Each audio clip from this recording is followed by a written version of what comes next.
Hello everyone, welcome back to my YouTube channel DataSpeaks. In the previous videos on Python basics, we have covered many things already, including print statements, variables, f-string, data types, string, float, integer, booleans, data structures that includes lists, tuples, dictionaries and sets, and loops in Python, including for loops and while loops. Finally, we have reached to the level where we can now start learning conditional statements, including if, ELIF, else, and nested if else conditions. Let's straight dive into the tutorial and let's start learning and let's master it. In Python, if, ELIF, and else conditionals are used to execute different block of code based on different conditions if they fall true or false. This allows the program to make decisions and behave differently based on the input or state of the program. Either a certain condition is true, then execute this chunk of code, else execute that chunk of code. So that logic is fulfilled by if, ELIF, and else conditions, including nested if, ELIF, else conditions based on how complex the conditions are in the program or in the input that we are executing into. Let's learn with examples and code execution so that you can learn practically. Let's take an example and check if students will pass on the certain marks or not. Let's set up the passing marks. Passing marks equals 40. Now the next thing we want to check if student have got enough marks or not. So we will check with the student by asking the score they have got by putting the input function here. Input function will take the input from the student, and that will allow the student to enter the marks that they have received, and it will be stored into the marks received. So let's write that input function, and then we need to make sure that we convert that input into floating point format, because student may receive 40.5 or 41.3, whatever the scoring methodology they have. It is possible that we will receive the score into the decimal format, so we'll need to convert that to the floating point number from the string input that we will receive by default data type. Once we have received that mark, the next thing we will need to do is write the if else condition. If marks received is greater than or equal to the passing marks, so we'll check if the marks that student have received that is greater than or equal to, because student will pass the exam even if they have got 40 marks. So we'll check greater than or equal to the passing marks. Then we'll say print you have passed the exam, and we'll say congratulations, something like that. Otherwise, we'll say else. Here indentation matters. After we have this condition in place, we need to ensure that we have colon here, and then depending upon the terminal, you need to have either 2 indentation or 4 indentation.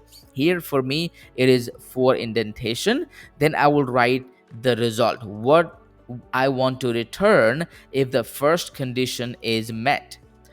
Otherwise, what is the next condition? Else is optional here, because if the student is not passed the exam, then next result is fail the exam. So you don't need that message to be printed. But if you want to print that, you can always write else print do well in exams. We'll print that message. Let's run this code, and let's say student has received the marks that is 46.4 marks. Let's hit enter. Here, look at this message. You have passed the exam. First of all, we received the input message, we converted that to the floating point number, and then we have written the if else condition over here. This chunk is if else condition that takes the first input. This message will be printed if the first condition is met. The first condition here is if the marks received are greater than or equal to the passing marks. Then we'll print the message. Otherwise, we would have printed the message which is just opposite of that. Let's rerun this line of code and let's provide different number over here in the VS Code. So what I'm going to provide here is 34. Now hit enter. Look at this here. Now we have received the message saying that I'm sorry to announce that you have not passed the exam this time. Please study harder next time and do well in exams. So what happened here is the first condition is not met. 34 was never greater than or equal to the passing marks. That is why this condition was not met, and now that's why we have another condition here, and which this condition is met, and we have this message printed. That is the whole logic behind the if else conditions. We'll make it more complex and learn else if condition and nested if condition, if else condition as well. Please continue watching. Let's take another example, a little bit complicated, but it's not that complicated too. It will at least help you to understand how while loop can help you to make the if else else if condition or elif condition to be more dynamic.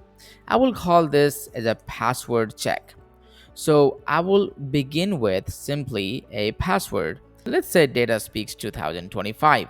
That's the password that I want the user correctly to enter to be able to access the DataSpeaks domain. I want to make sure that the user is the correct user. I want the user to provide the correct password.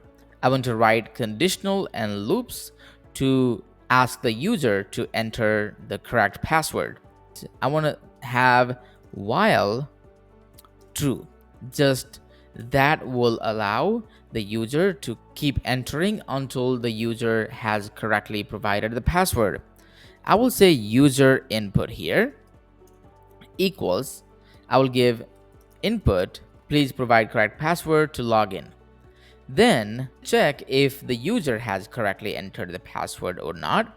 That will happen with the if else condition. I will say if user input equals the password, I will print access has been granted and the code will break. Then otherwise, if that's not the case, then I will say print that was incorrect password, please try again. This may put the user into infinite loop until password is correct if the user is not sure about the password, but user can always break the code execution. However, here, as soon as the user enters the correct password, the code execution will break. Otherwise, it will keep asking, that was incorrect password, please try again. So this way, we can use the power of while loop to get the code more dynamic and more executable. Let's run this code and see what happens here. At the top of the screen, if you see here, there's a prompt to provide the password. I will simply write DataSpeaks. Let's see what happens. So it says that's an incorrect password. Please try again. Here, the prompt is still running. Let's say just 2025. Hit enter. And again, it says that's incorrect password. Let's try again. Then let's provide the correct password this time here. Hit enter. Access has been granted. Look at this. This is how you can utilize the if else condition with the while loop to ensure that you have opportunity to enter the input until that is correct, as well as soon as you provide the correct input, the code breaks. So this is the power of using if else condition here. Let's next learn if, elif, and else condition with a real world example. Let's say you are learning driving and you do not know when to stop the car in the signal, when to continue going, when to be prepared to stop. Let's take an user input here. We want to say signal color equals input. Please enter the traffic signal color you want to learn about, red, green, yellow. Now I will write a if else condition to provide the information based on what color user had chosen. So I will say if signal color equals red, then I will say print. You need to start slowing down from farther away. As soon as you see the red signal, come closer to the signal slowly and fully stop. So that is the instruction for red signal. Now I will write ELIF here. So ELIF means what else? What is the second condition here? Second condition can be signal color equals yellow. If the signal color is yellow, then I would print, if you see the signal color being yellow from very close to the intersection, you may proceed carefully. But if you see the signal turning yellow from farther away, then slow down and prepare to stop, since it may turn red anytime. So that is the yellow color rule. Now I will say ELIF signal color equals green, then I will say please proceed in your current speed, but be mindful on the other drivers, since they may come from right turn of other side of the intersection. So these three conditions we can define here. Otherwise, else in all other conditions, I will print please enter either yellow or green or red. These are the conditions that we have written here. To make it dynamic enough, we can add a while loop here. While true, we can have the indentation in place so that it indents correctly and the code executes. So what is going to happen here? And I will need to add break on each individual correct statements, and then I will let the user keep entering the value until the condition is true. So what I'm trying to do here, I'm saying while it is true, keep running the code forever until something breaks it. Here, the breaking conditions are user entering red, user entering yellow, user entering green. In all other conditions, the while statement will true, and it will keep asking the user to provide the input. That lets the user to keep entering the values until they enter red, green, and yellow, and that lets the code to complete with the valid input. Let's run the code and let's take the input from the user. So I will hit and run, and I will provide some different color than it's red, yellow, or green. I will provide purple here, purple, and it says this is not a valid signal traffic signal color, please enter either yellow or green or red. I will intentionally not provide the valid entry again. I will say pink, and this is not even valid. It will keep running because there is no break condition in place yet. So I will again enter different color, which is brown color. Hit enter. Again, we have the third attempt, and it has not ended the code. So here, look at this. This code is still running. Code cell is running since almost 1 minute now. And let's enter a valid entry. I will put red here. Hit enter. So that here you need to start slowing down from farther away as soon as you see the red signal, and come closer to the signal slowly and fully stop. This is what the condition we had defined here if someone enters red. I will run the code again and will provide the valid entry, which is yellow here. Look at this. As soon as you entered yellow, the valid entry, the code execution has immediately completed. I'm running this code again and will provide the entry that is green here. That is also the valid entry. Please proceed with the current speed.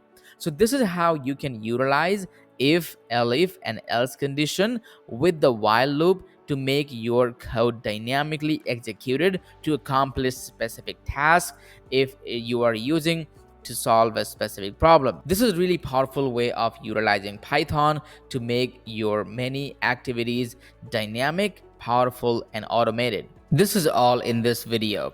In the next video, part 2 of conditional statements, I will cover in-depth nested if, ELIF, else conditions so that we can dedicate our learning on nested conditional statements and make our understanding on conditional statements including if, ELIF, and else, along with other statements like while loop, for loop, etc., all together, and build our much stronger Python foundation. Thank you for watching until the end. If you have not already subscribed to my YouTube channel, please subscribe and hit that like button if you like this tutorial. Thank you again. I'll see you in the next video.